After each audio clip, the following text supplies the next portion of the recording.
Welcome to Kenton's videos. Enjoy the video. In this video, I will explain how to withdraw from Robinhood. First, it's crucial to ensure all your funds have fully settled. This means any recent deposits or sales must be complete, which can take a few business days. Remember, you can only transfer money to a linked bank account that is in your name.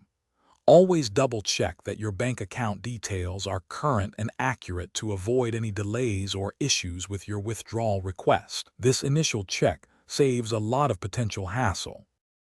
Once your funds are settled, open the Robinhood app and navigate to the Transfers section.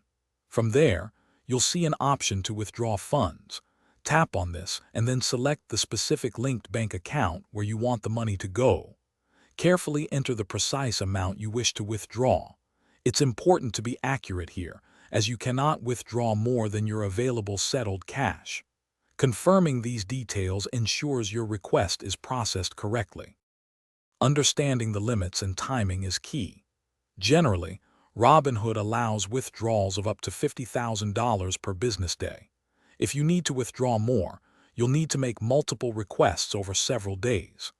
After initiating your withdrawal, the funds usually take about 3 to 5 business days to appear in your linked bank account. Keep in mind that instant deposits might have a short holding period, typically up to 5 business days, before they become available for withdrawal. If you encounter any issues, first double-check for pending trades or unsettled funds, as these can prevent withdrawals. If your withdrawal is delayed beyond the typical 3 to 5 business days, it's best to contact Robinhood's customer support directly. Also, ensure your linked bank account is active and in good standing with your bank. Sometimes, an inactive account can cause a transfer to fail. They can provide specific assistance and help resolve any problems quickly. Thanks for watching. Consider subscribing if we helped you.